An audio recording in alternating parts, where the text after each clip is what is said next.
Nitol tata নিবেদিত DBC নিউজের নিয়মিত আয়োজন সংবাদ সম্প্রসারণে সবাইকে স্বাগত জানাচ্ছি আমি শোভন আরেফ। দিনের বাছাই করা সংবাদ এবং এর পর্যালোচনা নিয়ে সংবাদ সম্প্রসারণে আজকে অতিথি হিসেবে অনলাইনের মাধ্যমে আমাদের সাথে যুক্ত আছেন ঢাকা বিশ্ববিদ্যালয়ের মার্কেটিং বিভাগের অধ্যাপক ডক্টর মিজানুর রহমান এবং আছেন দৈনিক সমকালের উপদেষ্টা সম্পাদক জনাব আবু সাইদ খান। আপনাদের দুজনকেই স্বাগত জানাচ্ছি। স্বাভাবিকভাবে ডোনাল্ড লুর ঢাকা সফর নিয়ে আপনাদের সাথে আলোচনা শুরু করতে চাই। আমরা শিরোনাম করেছি এরকম যে ফিলিস্তিনের ইসরায়েলে গণহত্যা ঠিক হচ্ছে না এটি মনে করছেন ডোনাল্ড লু। তিনি আজকে মার্কিন রাষ্ট্রদূতের বাসভবনের নাগরিক সমাজের সাথে একটি বৈঠক করেছেন। আমি জনাব আবু সাইদ খান শুরুতে যদি আপনার কাছে আসি, ডোনাল্ড লুর সফরের এবারে তাৎপর্য কতটা, যদি আমি নির্বাচন পূর্ববর্তী পরবর্তী দুটি সময়কে আলাদা করি, পূর্ববর্তী সময় যে টানাপোড়েনের সম্পর্ক ছিল মার্কিন যুক্তরাষ্ট্রের সাথে বাংলাদেশের, সেই সম্পর্কে এবার কোনো প্রভাব ফেলবে কিনা ডোনাল্ড লুর সফর? আমার কাছে মনে হয় এটা রাষ্ট্রিক সম্পর্ক, এখানে অভ্যন্তরীণ রাজনীতির কোনো সম্পর্ক নেই এবং রাষ্ট্রের সঙ্গে বাংলাদেশ রাষ্ট্রের সঙ্গে যুক্তরাষ্ট্রের প্রশাসনের কি সম্পর্ক হবে সেটাই নির্ধারণ হবে এবং তাদের প্রায়োরিটি, তাদের অগ্রাধিকার হচ্ছে যে এখানকার যে তাদের যে প্রায়োরিটি আঞ্চলিক যে নিরাপত্তার প্রশ্ন এবং আঞ্চলিক যে বলয় গড়ে উঠেছে, একদিকে চীনের বলয়, তার বিপরীতে মার্কিন বলয় গড়ে তোলা, বিশেষ করে ভারত মহাসাগরে বে অফ বেঙ্গলে। তো সেখানে মার্কিনরা তাদের অবস্থান পোক্ত করতে চাইছে, সেই অবস্থানের ক্ষেত্রে সেখানে বাংলাদেশ একটা গুরুত্বপূর্ণ ফ্যাক্টর। অবশ্য অনেক ক্ষেত্রেই মার্কিন প্রশাসনের সঙ্গে ভারতের মিল থাকলেও, অর্থাৎ ভারত মহাসাগরে মার্কিনী উপস্থিতি কিংবা অবস্থান গড়ে তোলার ক্ষেত্রে এখানে চীন এবং মার্কিন উভয়ের মধ্যে এক ধরনের ঐক্যমত্য রয়েছে। তো সেই সব ব্যাপারগুলো নিয়ে বোঝাপড়া একটা হতে পারে। আর একটা ব্যাপার হচ্ছে যে ফিলিস্তিনি ঘটনায় বাইডেনের যে সফর, বাইডেনের যে সমর্থন, অর্থাৎ ইসরায়েলের প্রতি যে নিরঙ্কুশ সমর্থন এবং যে সমর্থন মার্কিন প্রশাসনকেও খানিকটা গণহত্যার দায় নিতে হচ্ছে, সেখান থেকে মুক্ত হওয়ার জন্য ইতিপূর্বেই বাইডেন স্টেটমেন্ট করেছে।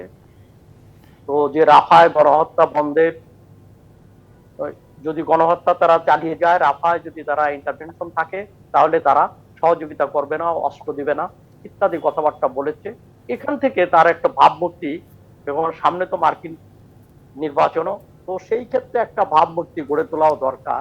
কিন্তু জনাব আবু সাইদ খান, ডোনাল্ড লুর প্রথম ধাপে নিরপেক্ষতার ভান করতে পারে। জি, ডোনাল্ড লুর এর আগে মানে নির্বাচনের আগে তার যে সফরের যে গুরুত্ব ছিল, যে দৃষ্টিকোণ থেকে সেটি দেখা হয়েছিল, মানে বলতে দ্বিধা নেই যে পাকিস্তানে তার সফর, সেই অভিজ্ঞতাকে অনেকে অনেকভাবে বিশ্লেষণ করেছেন। তার মানে এবার সেসব কিছু নিয়ে আসলে ভাববার কিছু নেই না, এবারের সাথে আভ্যন্তরীণ কোনো বিষয় নেই এবং এই ব্যাপারটা আওয়ামী লীগ এবং বিএনপি উভয়ের কাছে স্পষ্ট, যে কারণে লুর পিছনে আর কেউ ছুটছে না।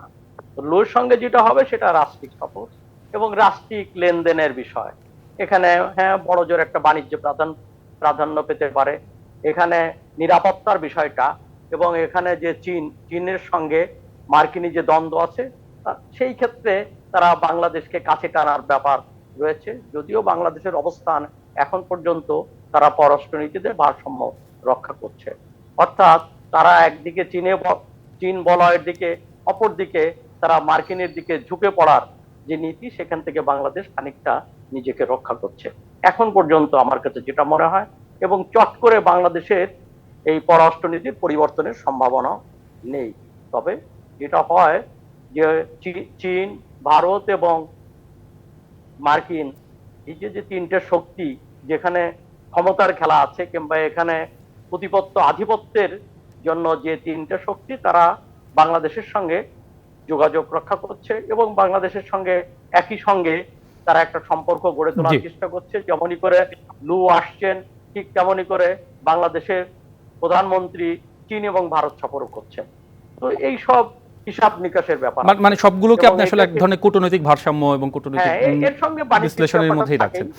বাণিজ্যিক ব্যাপারটা তো থাকে, সেটাও পাশাপাশি রয়েছে বলে আমি ধন্যবাদ। আমি মানে ডোনাল্ড লুর সফর নিয়ে আওয়ামী লীগ এবং বিএনপির মতামত নিয়েও আপনাদের মন্তব্য শুনবো। তার আগে ডক্টর মিজানুর রহমানের কাছে জানতে চাই, আপনিও তাই মনে করেন কিনা এবারে ডোনাল্ড লুর সফরকে বিশেষভাবে দেখার কিছু নেই, কিন্তু ধরুন যে ভিসা নীতি, যেটি নির্বাচনের আগে খুব আলোচিত একটা বিষয় ছিল, কিংবা র্যাবের উপর নিষেধাজ্ঞা উঠিয়ে নিয়ে আসা, এই বিষয়গুলো আসলে কতখানি গুরুত্ব পাবে ডোনাল্ড লুর এই সফরে? আচ্ছা দেখুন, আমি যদি আওয়ামী লীগ বা বিএনপির নেতা হতাম, এ ব্যাপারে যদি আমাকে জিজ্ঞেস করতেন, আমি বলতাম এটা একটা রুটিন ওয়ার্ক। উনি শ্রীলঙ্কায় যাচ্ছেন, বাংলাদেশে ওনার যে যে অঞ্চলটা তিনি ওনার ডিউটি, সেই কাজটা করার জন্য আসছেন, আমরা স্বাগত জানাই। কিন্তু আমরা যেভাবে প্রতিক্রিয়া ব্যক্ত করলাম, আমার কাছে মনে হয় না এটা কূটনৈতিক ইয়া হয় যে আবার জিজ্ঞেসও করা হয়েছে, আমন্ত্রণ করে আনা হয়েছে, আর কেউ বলতেছে আমাদের কিছু যায় আসে না।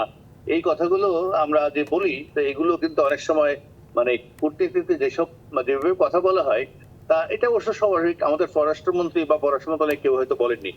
এটা একটা আসলে ভারতে আর মার্কিন যুক্তরাষ্ট্রের সাথে আমাদের যে সম্পর্ক, এটা একটা বহুমাত্রিক এবং এটা বহুপাক্ষিক। মার্কিন যুক্তরাষ্ট্র তো কেবল একটা পক্ষ না, এর সাথে IMF, ওয়ার্ল্ড ব্যাংক, বিভিন্ন দাতা সংস্থা, সেগুলো কিন্তু এই মার্কিন যুক্তরাষ্ট্রের খবরদারি আছে, অথবা বলবো মালিকানা, কোথাও কোথাও একক মালিকানা, বড় ধরনের মালিকানা থাকার কারণে এই সকল কর্মসূচি যাদের আছে, সেগুলো নিয়ে বিভিন্ন সময়ে বিভিন্ন রুটিন ওয়ার্ক করতে হয়। আর এর বাইরে আমাদের সিনিয়র সাংবাদিক, আমি বলবো অত্যন্ত প্রজ্ঞাবান সাংবাদিক আবু সাইদ খান ভাই যেটা বললেন, যে এইগুলো কিছু কথা তো একটা সাংবাদিক সম্মেলন হলো, অথবা সুধীজনের সাথে একটা সমাবেশ হলো, তো সুধীজন যারা গেছে তারা সবাই তো এই ফিলিস্তিনে যে হত্যাযজ্ঞ হচ্ছে এইটার বিরোধিতা করে। এটা বেশিরভাগ দুনিয়ার বেশিরভাগ বিবেকবান মানুষই করে, আর যারা আমাদের সুধীজন তারাও করে। অতএব ডোনাল্ড এর বাইরে বলার কিছু নাই। উনি এটা পছন্দ করেন না, কিন্তু চালিয়ে তো যাচ্ছেন। আজকেও রাফায় প্রচুর লোক হত্যা যজ্ঞের শিকার হয়েছে, সেটা বলার কথার কথা। মানে উপর দিক দিয়ে আমরা যা দেখি, এখন মনে হচ্ছে নেতানিয়াহু খুবই অবাধ্য একটা মানে মার্কিনীদের অবাধ্য মানে ইয়েতে চলে গেছে, তাদের কথা শোনে না, প্রেসিডেন্ট বাইডেনের কথা শোনে না। এইটা যদি এমনই হয়, তো সেইটা আমাদের আন্তর্জাতিক বা বাংলাদেশে এই ফিলিস্তিন ইস্যুতে যে প্রতিক্রিয়া হবে, তার চেয়ে বেশি প্রতিক্রিয়া তো আমেরিকা হওয়ার কথা। কারণ আমেরিকার প্রেসিডেন্টের কথা বলা হয় 51 স্টেট, এই ইসরায়েলকে বলা হয় আর কি। ইসরায়েল পুরোটাই আমেরিকান মানে সমর্থন, এবং তাদের অস্ত্র, তাদের বাণিজ্য সবকিছুর সাথে এটাকে কেউ কেউ বলে যে আমেরিকার 51তম রাষ্ট্র। এই রাষ্ট্রের প্রেসিডেন্ট বা প্রধান যেই হোক, সরকার প্রধান, কেন বলা হয় আমেরিকার একবারে সরাসরি যে কথা বাইডেন মানে তার মানে যে মানে ডোনাল্ড লু যে ইসরায়েলের গণহত্যার মানে এক ধরনের সমর্থন করেনি, সেটিকে আপনি এক ধরনের কূটনৈতিক বক্তব্যই মনে করছেন, তাই তো? অবশ্যই এটা কূটনৈতিক বক্তব্য। আমি এখনো মনে করি কিন্তু মানে বাংলাদেশের যে বিষয়গুলো, মানে নিরাপত্তা, অন্য যে সমস্ত এজেন্ডা রয়েছে, তার মধ্যে আমাদের জন্য নিশ্চয়ই ভিসা নীতি কিংবা ড্যাবের উপর নিষেধাজ্ঞা উঠে যাওয়াটাই বেশ গুরুত্ব পায়। সেটির আসলে কোনো সুরাহা কি হবে আপনি মনে করেন কিনা? আমাদের দিক থেকে যতটা গুরুত্বপূর্ণ, আমেরিকার কাছে এই ভিসা নীতি আর এই ড্রাইভের নিষেধ উঠে যাওয়া, তো সেইভাবে তো আমেরিকা দেখে না।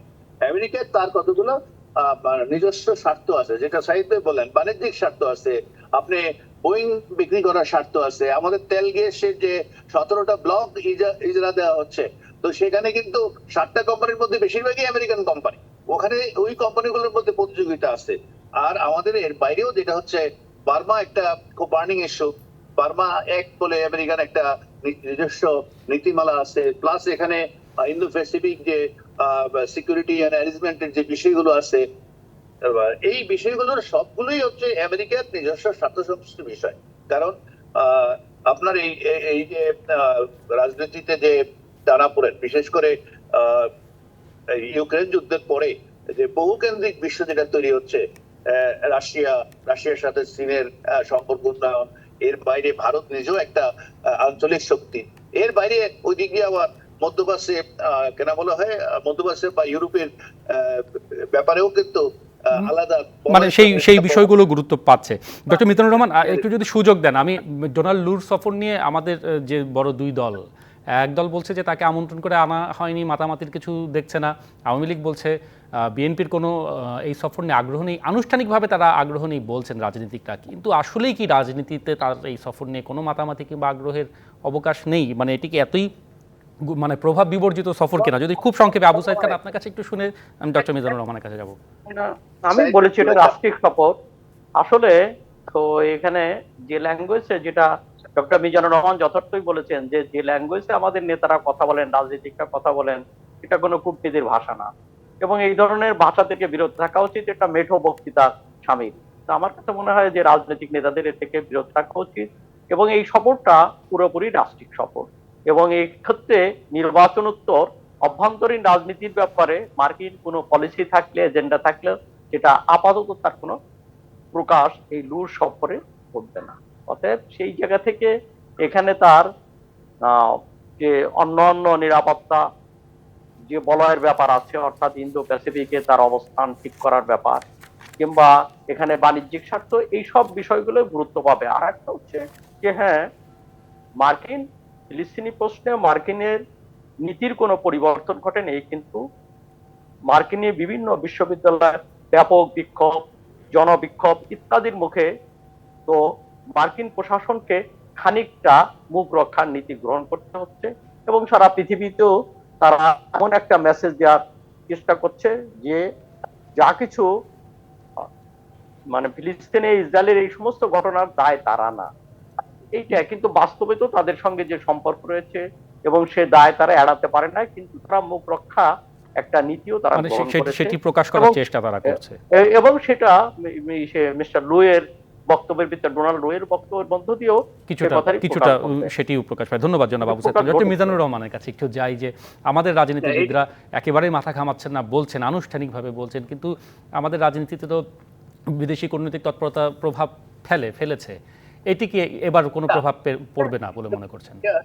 পৃথিবীতেই যখন নির্বাচন হয়, আর যেহেতু আমরা এখন পরস্পর সংযোগ, পরস্পর নির্ভরতা এগুলো আছে, এবং আপনি কেনা বলে হয় মাত্র গত সপ্তাহে রাশিয়া বলছে ভারতের নির্বাচনে আমেরিকানরা হস্তক্ষেপ করছে। আমাদের গত আমেরিকার প্রেসিডেন্ট নির্বাচনে বলা হয়েছিল পুতিন হস্তক্ষেপ করছে। এই হস্তক্ষেপ গুলোর ব্যাখ্যা কি হবে আমি জানি না, তবে বিএনপির একটা বড় একটা গ্রুপের ধারণা হচ্ছে বিএনপি আন্দোলনে ব্যর্থ হওয়া বা আন্দোলন করতে না পারা এবং শেষ পর্যন্ত নির্বাচনে না যাওয়া, এর মধ্য দিয়ে যে একটা মানে কন্ট্রাকশন পিছনের দিকে চলে যাওয়া, এর পিছনে এই কিনা বলে আমেরিকার বিশেষ করে যে রাষ্ট্রদূত তার ভূমিকা এবং ইউটিউবারদের ভূমিকা আছে। ইউটিউবার কতগুলো বাটপার আছে বাইরের থেকে, যেগুলা ইউটিউবের মাধ্যমে শুধু ডেট দিত, আজকে সেন্সার চলে আসবে, 3 তারিখে সরকার পড়ে যাবে, 5 তারিখে গঠন হয়ে যাবে, এগুলো ওরা প্রচার করতো। আর আমাদের টকশোতে আবার কিছু লোক ছিল এগুলা। আর আমেরিকার রাষ্ট্রদূত এমন ভাবে ঘোরাফেরা করতো মনে হচ্ছে বিএনপির একজন উপদেষ্টা অথবা জয়েন্ট সেক্রেটারি লেভেলের এরকম একটা লোক। তো যার কারণে তারা এখন হতাশ যে আমেরিকার থেকে কিছু পাওয়া এই মুহূর্তে তারা এরকম কোন সহযোগিতা যেটা দৌড়ঝাঁপ এগুলো কোন রকম মানে সেসব কারণেই এই ধরনের বক্তব্য আসছে বলে মানে আপনি হয়তো বোঝাতে চাচ্ছেন। আমি আমারও বলছি এই ধরনের বক্তব্য যেভাবে দিচ্ছে কূটনীতিভাবে দেওয়া উচিত না, যে আমরা স্বাগত, আমরা একজন মেহমান, সে আমেরিকার সাথে যত কথাই বলি আমেরিকার সাথে আমাদের সম্পর্ক থাকবে, রাখতেও হবে, কারণ আমাদের ডেভেলপমেন্ট পার্টনার বলেন অথবা আমাদের বাণিজ্যিক সর্ববৃহৎ পার্টনার হচ্ছে আমেরিকা। তো এখানে একজন মেহমান, একটা উপপররাষ্ট্রমন্ত্রী যাই হোক না কেন, আমরা বলবো উনি ওনার ওই রাষ্ট্রিক কাজে মানে বিষয়টিকে আসলে কূটনৈতিক ভাবেই ব্যাখ্যা করা উচিত বলে আপনি মনে করছেন? সেটা না করে আমরা দাওয়াত দিয়ে আনি নাই, আমাদের কিছু যায় আসে না। একদম স্পষ্ট ডক্টর মিজানুর রহমান আপনার বক্তব্য। আমরা একটা বিরতি নিতে চাই। ধন্যবাদ জনাব আবু সাইদ খান। আমরা ফিরবো কিছুক্ষণের মধ্যে, ফিরে বাকি বিষয় নিয়ে আলোচনা হবে নিটল টাটা নিবেদিত সংবাদ সম্প্রসারণে। ফিরছি কিছুক্ষণের মধ্যে। বিরতির পরে আমরা নিটল টাটা নিবেদিত সংবাদ সম্প্রসারণে আবারও ফিরে এলাম। আমাদের সাথে আছেন ঢাকা বিশ্ববিদ্যালয় মার্কেটিং বিভাগের অধ্যাপক ডক্টর মিজানুর রহমান এবং আছেন দৈনিক সমকালের উপদেষ্টা সম্পাদক জনাব আবু সাইদ খান। আবারও আপনাদের দুজনকে স্বাগত। ডোনাল্ড লুর সফর, বিশেষ করে নির্বাচন পরবর্তী সফর নিয়ে আমরা প্রথম অংশে আলোচনা করছিলাম। আজকে আরেকটি বড় খবর, শ্বাসরুদ্ধকর 2 মাসের পর, মানে যদি দিনের হিসাব করা হয় 64 দিনের প্রতীক্ষা শেষে স্বজনদের কাছে ফিরে এসেছে এমভি আবদুল্লাহর 23 জন নাবিক। চট্টগ্রাম বন্দর কর্তৃপক্ষ তাদের সংবর্ধনাও দিয়েছে। ডক্টর মিজানুর রহমান খান, নাবিকদের তো ফিরে পেয়েছি আমরা, নিশ্চয়ই এটি আনন্দের। কর্তৃপক্ষকে আমরা আবার সংবর্ধনাও দিতে দেখলাম, সেটি আসলে কেমন দেখায় জানি না, কিন্তু তাদের সার্বিক যে নিরাপত্তা, মানে পরবর্তীতে যাতে এরকম কোনো ঘটনা না হয়, সেটি নিয়ে কি আসলে আমরা কোনো শিক্ষা পেলাম, কিংবা সেখানে আসলে কতখানি সচেতনতা বাড়লো মালিক পক্ষের বা সরকারের? না দেখুন, যদি জাহাজের দিক থেকে বা জাহাজ কোম্পানির দিক থেকে শিক্ষণীয় করণীয় যদি মনে করেন একটা হচ্ছে জাহাজের মধ্যে কাঁটা তারা বেড়ে দেওয়ার কথা বলা হয় যাতে কেউ জাহাজে উঠতে না পারে, আর আরেকটা হচ্ছে মানে সশস্ত্র প্রহরার যদি ব্যবস্থা থেকে থাকে আন্তর্জাতিকভাবে সেইভাবে আর্মস নিয়ে এই পাহারা দেওয়া। এর বাইরে জাহাজ কোম্পানির জন্য করার কিছুই নেই। আসলে এটা একটা আন্তর্জাতিক সমস্যা। এই মানে এই সোমালিয়া এবং তার আশেপাশে কয়েকটা দেশেই এরকম একটা মানে এটা একটা স্বীকৃত ব্যবসা। এবং শুনে আশ্চর্য হবেন যে এই এই একটা জাহাজ যখন মানে দখল হয়, এটা নিয়ে বাজি হয়, ওখানে ওপেনলি জুয়া হয়, এবং এটা আমরা যেটা ক্রিকেটে যেরকম জুয়া খেলা হয়, বাজিমাত করা হয়, বাজি ধরা হয়, ঠিক এক্স্যাক্টলি কত টাকা আসবে, এবং এগুলো নেগোশিয়েট করার জন্য কোম্পানি আছে। মানে আপনাকে আমি মানে যদি বলি যে এটা একটা ওখানে ওই এলাকায় একটা একটা মানে আমরা যেটাকে অবৈধ ব্যবসা বলি, এটা স্বীকৃত ব্যবসায় পরিণত হয়ে গেছে। সেই জন্য এটার মধ্যে আন্তর্জাতিক একটা সমাধান, এই এই পথে নৌ চলাচল যদি বিঘ্নিত হয়, এমনি কিন্তু ইয়েতে মধ্যপ্রাচ্যের যে ঘটনা, যুদ্ধ, এর কারণে এই এই পথটাও খুব নিরাপদ না। সাথিল আরব থেকে আরম্ভ করে ইরানে এই যে কোনো সময় এগুলো দিয়ে বড় ধরনের দুর্যোগ ঘটে যেতে পারে। আর যে পথটা ছিল এটাও যদি আন্তর্জাতিক যে আমাদের নৌর যে পরিবহনের যে সংস্থাগুলো আছে, তাদের দায়িত্ব হচ্ছে অ্যালার্ট করা, অ্যালার্মিং সিস্টেম ডেভেলপ করা। আর একটা হচ্ছে ওই ভূখণ্ডে যা ঘটছে সোমালিয়াতে বা ওই আফ্রিকান রিজনের কয়েকটা দেশের মধ্যে, এইটা অনেকে বলে যে আগের লুণ্ঠন এবং আগের যারা উপনিবেশিক শাসক ছিল তাদের যে মানে তাদের যে শোষণ, নির্যাতন, এইগুলোর পরিণতি হচ্ছে এগুলো। ওখানেও কিন্তু ইভেন এখনো ওখানে একটা স্থিতিশীল সরকার আসুক এবং একটা স্থিতিশীলতা আসুক, একটা কমান্ড থাকুক, এইটা আবার অনেক বৈদেশিক শক্তি চাচ্ছে না। এবং তাদের মধ্যে যে বিবদমান পক্ষগুলো আছে তাদেরকে এক পক্ষ সহযোগিতা করে, আর আরেক পক্ষ তাদের অর্থ সংস্থানের জন্য জাহাজ এইটা সেটা লুট করে। এই বিষয়গুলো আমাদের দিক থেকে, কেবলমাত্র বাংলাদেশের দিক থেকে এইটা সমাধান করা যাবে না। ইতিমধ্যে ইউরোপিয়ান ইউনিয়ন সহ অন্যান্য দেশের নৌবাহিনীর জাহাজ ওখানে আছে, তো সেটাকে কিভাবে আরো নিরাপদ করা যায় এটা আন্তর্জাতিকভাবে চিন্তা করতে হবে। শুধু আমাদের তো একটা জাহাজ, হ্যাঁ না, একটা জাহাজ নিশ্চয়ই, কিন্তু মানে ওই ওই ওই রুটে নিশ্চয়ই আরো অনেক জাহাজ চলে বাংলাদেশেরই মালিকানা চলে এবং চিন্তায়ও প্রায় হয়। এই গত 6 মাসে ওখানে 20টারও বেশি জাহাজ এরকম জিম্মি এবং চিন্তায় শিকার হয়েছে। তো অনেক অনেক ধন্যবাদ ডক্টর মিজানুর রহমান, মানে অনেক গুরুত্বপূর্ণ তথ্য দিয়েছেন যে আসলে এই জলদস্যুতার সাথে অনেক পক্ষ জড়িত, যে আন্তর্জাতিক বলয় কিংবা সিন্ডিকেট হয়তো এটার সাথে আছে। আবু সাইদ খান, আপনার কাছে কি মনে হয় যে মানে এখানে আমাদের সরকার কি কোনো ভূমিকা রাখতে পারে কিনা? মালিক পক্ষ যারা রয়েছে তারা আরো কতদিন সচেতন হতে পারে? এর জাহাজের নিজস্ব নিরাপত্তা বিষয়টা আছে, আন্তর্জাতিক ব্যাপারটা আছে। জাহাজের যে নিজস্ব নিরাপত্তা যেটা থাকার দরকার সেটা ছিল না। অর্থাৎ এখানে যে ওই যে বৈদ্যুতিক তারের যে ব্যবস্থা, সশস্ত্র প্রহরা, যেগুলো খুবই গুরুত্বপূর্ণ ছিল, যেগুলো আমাদের এই জাহাজগুলো এটা মেনটেন করে না কেন আমি জানি না। তো সেইটা একটা বিষয়। আর একটা হচ্ছে যে হ্যাঁ, যে সমস্যা, এই সমস্যা তো বিভিন্ন এই সমস্যা রয়েছে, এটাকে দুইভাবে সমাধান হওয়া দরকার। একটা হচ্ছে ওখানে নিরাপদ, এটাকে নিরাপদ রাখা, যে কিভাবে নিরাপদ রাখতে পারে সেক্ষেত্রে আন্তর্জাতিক এবং বিভিন্ন দেশের যে বহুজাতিক যে নিরাপত্তা বলয় গড়ে তোলার জন্য তাদের উপস্থিতিটা রয়েছে, সেটাকে আরো জোরদার করা। আর একটা হচ্ছে যে কেন সোমালিয়া এবং আশেপাশের দেশগুলো এই ধরনের দুঃসমৃদ্ধিতে তারা কেন যাচ্ছে, এবং দীর্ঘ শোষণ এবং বিভিন্ন কারণে তাদের অর্থনৈতিক বঞ্চনা এবং ক্ষোভ, এর ব্যাপারগুলো এর মধ্যে রয়েছে এবং তার প্রকাশ তারা এইভাবে করছে। অতএব সেই ক্ষেত্রে রাজনৈতিক সমাধান ও দরকার। এবং এই দেশগুলোকে, অর্থাৎ আজকে পৃথিবীকে যদি শান্তিপূর্ণ বিশ্ব গড়ে তুলতে হয়, তাহলে সমস্ত অঞ্চল, বঞ্চিত নিপীড়িত অঞ্চলগুলোর দিকেও বিশ্ব নেতৃত্বের নজর দিতে হবে এবং সেই সব জায়গা, জনাব আবু সাইদ খান। জি, সেই বিষয়গুলোর ব্যাপারে আমার মনে হয় যে নজর দেওয়া দরকার। তাহলে বিষয়টা কেবল একমাত্রিক নয়, বহুমাত্রিক, বহুপাক্ষিক এবং সমন্বিতভাবে এই জায়গায় কাজ করা রয়েছে। জি, সংকটটারও সমাধান করা উচিত বলে আমি মনে করি। অনেক ধন্যবাদ জনাব আবু সাইদ খান, ডক্টর মিজানুর রহমান। আমরা আরেকটি বিরতি নিতে চাই। নিটল ডাটা নিবেদিত সংবাদ সম্প্রসারণে আমরা ফিরে আসবো কিছুক্ষণের মধ্যে, সাথেই থাকুন। বড় স্বাগত জানাচ্ছি সংবাদ সম্প্রসারণে, এটি নিবেদন করছে নিটল টাটা গ্রুপ। আগেই জানিয়েছে আমাদের সাথে ঢাকা বিশ্ববিদ্যালয় মার্কেটিং বিভাগের অধ্যাপক ডক্টর মিজানুর রহমান এবং দৈনিক সমকালের উপদেষ্টা সম্পাদক জনাব আবু সাইদ খান আছেন। স্বাগত জানাচ্ছি আবারও। আমরা একটু ভারতের নির্বাচন নিয়ে এই পর্যায়ে কথা বলতে চাই। হিসেব করা হচ্ছে যে টানা তৃতীয়বারের মতোই হয়তো নরেন্দ্র মোদী দিল্লির মসনদে বসতে যাচ্ছেন, এটি যারা বিশ্লেষক রয়েছেন তারা সেইভাবে ভাবছেন। এবং কারণ লোকসভার অর্ধেক আসনে ভোট গ্রহণ শেষ, বাকিগুলো এবং যেগুলো হয়েছে সেটা বিশ্লেষণ করে এরকম একটি ধারণা করা হচ্ছে। আবু সাইদ খান, মানে যদি বিজেপি টানা তৃতীয়বারের মতো ক্ষমতায় আসে, সেটা কি আমাদের কোনো প্রভাব পড়বে কিনা বাংলাদেশের সাথে সম্পর্কে কিংবা অর্থনৈতিক বিষয়ে সব কিছু মিলে সেই বিষয়টিকে আসলে বাংলাদেশ কিভাবে দেখবে? প্রথমত বলা দরকার যে বিষয়টা ভারতের জনগণ তাদের সিদ্ধান্তের বিষয়। তারপরেও যেহেতু আমরা এই দক্ষিণ এশিয়ার দেশগুলো, প্রতিবেশী দেশগুলো একই সূত্রে গাঁথা, এদের সঙ্গে দীর্ঘ রাজনৈতিক, অর্থনৈতিক এবং সাংস্কৃতিক সম্পর্ক রয়ে গেছে। তো সেই জায়গা থেকে বিজেপি যে রাজনীতি, সেখানে ভারতের অর্থনীতির জন্য কতটুকু সহায়ক কিনা সেটা তাদের বিষয়। কিন্তু তারা যে সাম্প্রদায়িক কার্ড এবং ধর্ম কার্ড খেলছে, যেগুলো বাংলাদেশ এবং প্রতিবেশী দেশগুলোকে উপর এক ধরনের বিরূপ প্রতিক্রিয়া সৃষ্টি হতে পারে।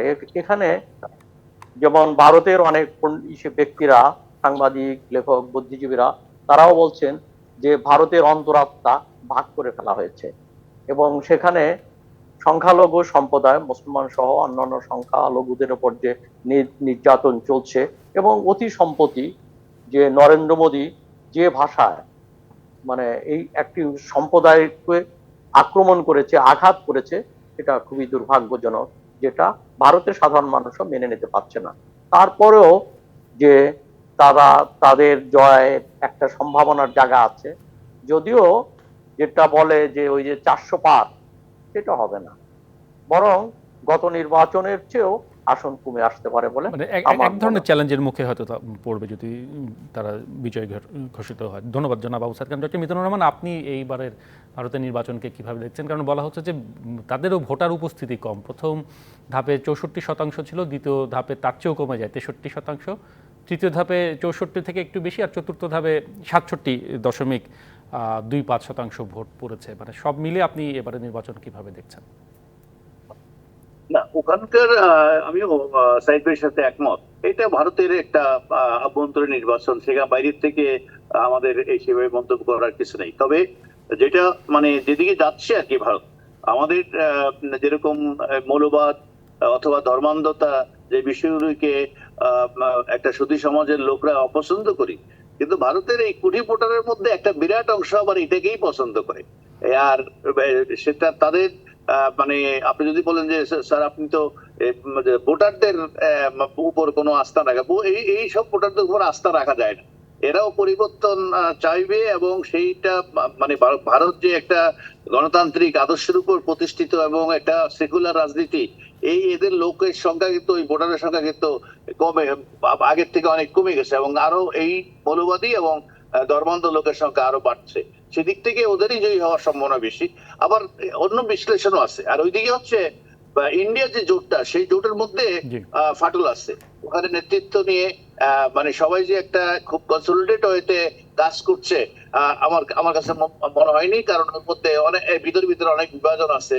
ইভেন আমরা ইয়েতেও কেনা বলে পশ্চিমবাংলাও দেখলাম যে ইন্ডিয়া জোট, যেখানে কংগ্রেস এবং তৃণমূল একসাথে যদি ফাইট করতো, তাইলে অথবা বাম দলদের মধ্যে যদি এক ধরনের মিল থাকতো, তাইলে হয়তো পশ্চিমবাংলায় একটা সিটও পাওয়ার কথা ছিল না, এরকমই আবাস পাচ্ছিলাম আমরা। কিন্তু এখন মনে হচ্ছে এই যে নিজেদের মধ্যে প্রোগ্রেসিভ দ্বারা যে পলিটিক্স যারা করে, তাদের মধ্যে বিভাজনের কারণে পশ্চিমবাংলা হোক নাকি এখন গতবারের সে আরো বেশি সিট পাবে।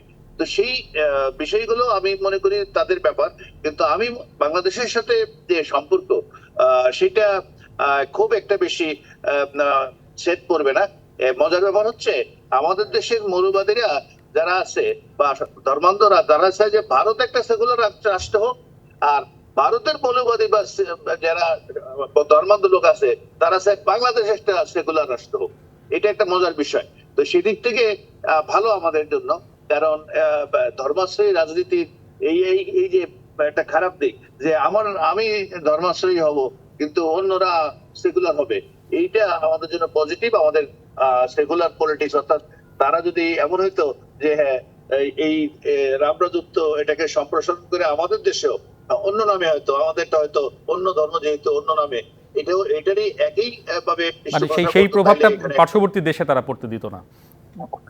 না, এটা সেদিক থেকে আমি মনে করি আমাদের দেশের সাথে সম্পর্কের তেমন কোনো পরিবর্তন হবে না। তবে যে ইস্যুগুলো আছে, বিশেষ করে বর্ডার কিলিং ইস্যু, পানি তিস্তার ইস্যু, এগুলো সমাধান করতে হবে। এগুলাকে আমার মনে হয় আর ঝুলিয়ে রেখে এই নির্বাচন কথা বলে আবার যদি মনে করেন আরেকটা নির্বাচনের জন্য ওয়েট করতে হয়, তাহলে খুব দুর্ভাগ্যজনক হবে।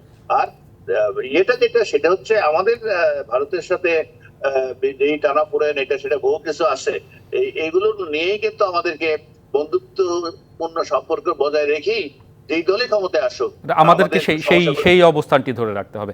অনেক ধন্যবাদ ডক্টর মিজানুর রহমান খান। জি, অনেক ধন্যবাদ আপনাদের দুজনকেই ধন্যবাদ জানাই। আমাদের আলোচনার প্রায় সময় শেষ। ধন্যবাদ জানাব আবু সাইদ খান এবং যারা এতক্ষণ সাথে ছিলেন। এই ছিল আমাদের নিটল টানা নিবেদিত সংবাদ সম্প্রসারণে। থাকুন ডিবিসি নিউজের সাথে।